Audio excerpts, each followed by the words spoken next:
One aspect of Zelda games that we see quite often is a kind of hub or central area. In Majora's Mask you have Clock Town, in Wind Waker you have Windfall Island. These places act as your home base, the main area that you come back to after beating each dungeon and where the majority of the side quests take place. I've always been rather partial to home areas like these, but out of the ones we've seen across the Zelda games, my favourite has to be Skyloft from The Legend of Zelda Skyward Sword. This place just has immaculate vibes. The atmosphere and the scenery is so cozy, with a soft pastel colour palette and a lovely feeling of community. The music has a light, calming feel to it that really accentuates how pleasant Skyloft is to be in. Everything about this place is perfectly engineered to make you feel at home, and of course, a home is only a home thanks to the people who live in it. Now, Skyward Sword is known for having a rather long, drawn-out intro. Even if you're an experienced player, it can take at least a couple of hours to reach the first dungeon. Personally though, I don't think this is necessarily a bad thing.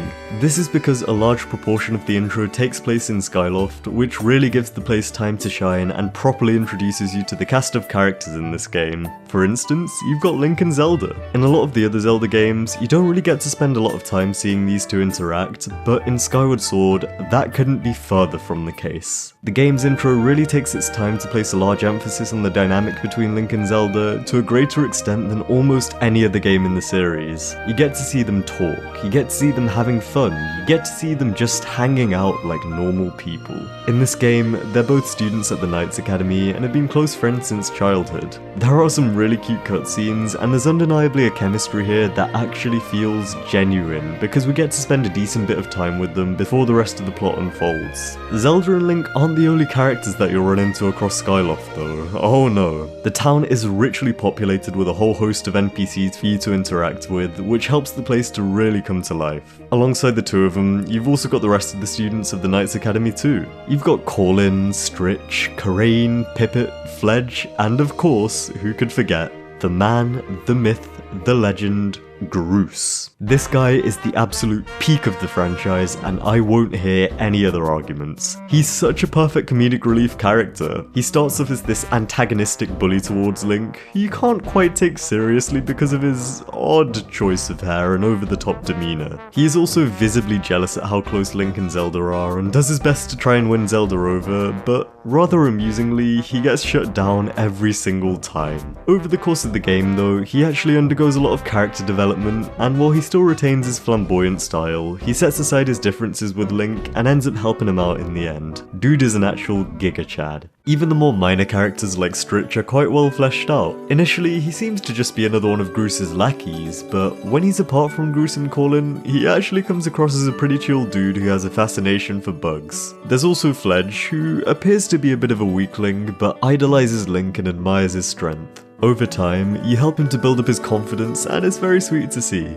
There are countless characters to speak to around here, and you can always get a bit of insight into what each one is like by getting Fi to give you some background info. They always have something new to say every time you visit Skyloft, and that helps it to feel like a truly lived-in world. I also love how all of the names are bird-themed as well. For example, characters like Jacamar and Kukeel have their names derived from, well, jacamars and cockatiels respectively. It's such a cute little detail. On top of all of the characters dotted around to speak to, Skyloft also has a lot of cool set pieces and locations to explore. You've got the Knights Academy where you can talk to the other students and staff, the goddess statue, and of course the Bazaar. This has to be one of my favourite places in Skyloft. Every time you revisit it after clearing a dungeon, the stores will get stocked up with new items for you to purchase, or in the case of Gondo, the scrap shop guy, you can use the materials that you've gathered from the regions that you've visited to upgrade your existing gear. That in itself is one of my favourite mechanics in this game. Some of the upgrades you can get for your weapons like the Tuft Beetle and the Scatter Shot are very cool. There's always a reason to drop by at the Bazaar, and I like that it stays relevant throughout the whole game. The place just has so much personality as well. I love the attention to detail of the music changing when you get close to each vendor to match their personalities, or the fact that Rupin, the gear shop guy, is all smiley and friendly when you're viewing his wares, but is very visibly disappointed if you choose not to buy anything from him. All of the sellers have so much personality and individuality, and what I find cool is that you can actually see them in their homes at night once they close up shop. It's a nice little touch, and it gives the impression that these guys are actual characters with actual lives. I mean, look at Rupin.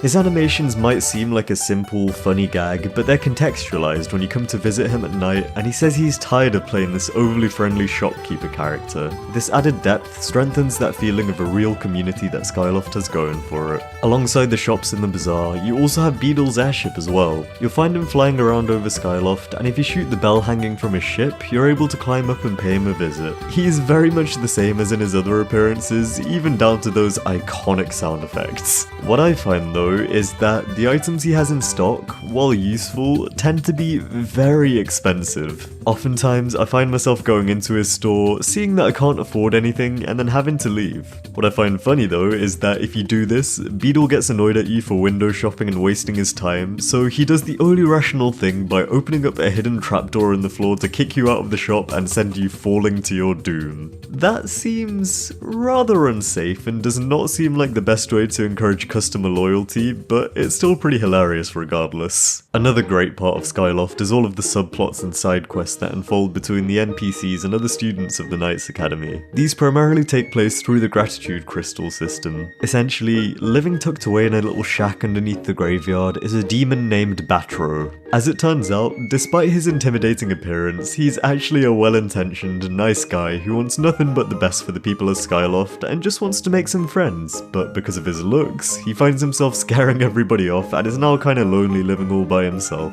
His biggest wish is simply to become human, so to help him achieve this, you need to go around helping the people of Skyloft, and by doing so, you'll be able to collect gratitude crystals. These are exactly what they say on the tin. Pure, crystallized feelings of gratitude from the people that you help out. As you collect more and more of these gratitude crystals, Batro will provide you with some cool rewards like heart pieces and wallet upgrades. It's just a really satisfying system and gives you some fun side objectives to take care of in between main story beats. One of the most memorable side quests is the love triangle between Karain, Pippet and Corlin. Basically, Corlin likes Karain, but unbeknownst to him, Pippet also has feelings for her. In an attempt to win her over, Corlin writes a love letter to Karain and entrusts Link with the job of delivering it to her since he doesn't have the courage to do it himself. This is where it gets interesting. You can either honour your word and pass Corlin's letter on to Karain, or instead, you can give it to this weird, disembodied ghost hand called Feeny who keeps asking for some spare paper in the toilet at night time. It's best not to think too deeply about it. No matter what you end up doing, however, Karain ends up rejecting Corlin in the end and choosing Pippet over him, so it's an all-around lose-lose situation for the guy. You almost feel bad for him, but then you remember that he's not a particularly great guy anyway, and that Karain more than likely made the right choice in the end. What is just slightly creepy though, is that if you give this letter to Feeny, she'll believe the love letter from Corlin was to her and starts caressing his hair in the middle of the night and inadvertently gives him nightmares as a result. Something about the scene is mildly unsettling, but the alternative ending to this quest is him just spending the rest of his days crying in Groose's room. Once again, kind of a lose-lose. You've also got the girl from the item storage in the bazaar. From a gameplay perspective, her purpose is simply to store your excess items when your inventory is full. The side quest surrounding her, however, is a lot more interesting. As the game goes on, and you subsequently use the item storage more and more frequently, you'll notice that the item storage girl, Beatrice, who starts off as rather bored and uninterested, starts to perk up more and more and begins to speak to Link in a rather affectionate manner. She's under the impression that Link is using her services with the ulterior motive of seeing her more frequently, and believes that as time goes on, she and Link have fallen in love. It culminates in you making a decision to either reciprocate the feelings or break her heart and reject her. If you choose the latter option, it's actually her dad who's grateful towards you, which I found pretty funny. Those are just a couple of examples of the huge amount of side quests that you can occupy yourself within Skyloft. There are so many others, like using your gust bellows to clean Pippet's mom's house, finding this guy's lost sister, or giving Fledge performance-enhancing drugs to help him work out.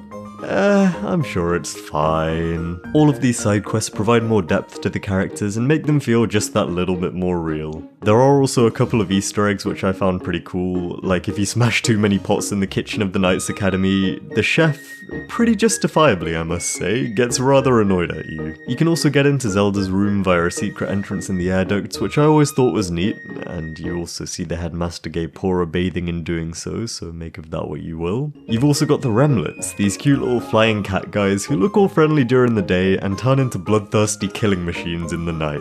There's this secret garden you can find where there are a bunch of these little dudes hanging out. This area doesn't actually serve any purpose beyond simply being cute, but that's good enough for me. If you keep an eye out, there are so many little details to find around Skyloft, and it shows just how much thought was put into designing it. Looking at Skyloft as a whole, it really is everything in tandem that makes it feel like a home to me. It's the lovely scenery, the peaceful atmosphere, the calming music, the story events that take place there, the characters like the students of the Knights Academy among others, all of the side quests that you get involved in, the troubles that you help people with, the fact that you always return after beating every dungeon, all of that adds up. It truly does feel like a living, breathing community. It truly feels like a home. Your home. Walking around Skyloft, I can't help but feel comforted and at peace. It's rare for me to have such an adoration for a video game location in the same way that I do for Skyloft, but it is just unbelievably cozy, and I can comfortably say that it is one of my favourite locations from any video game.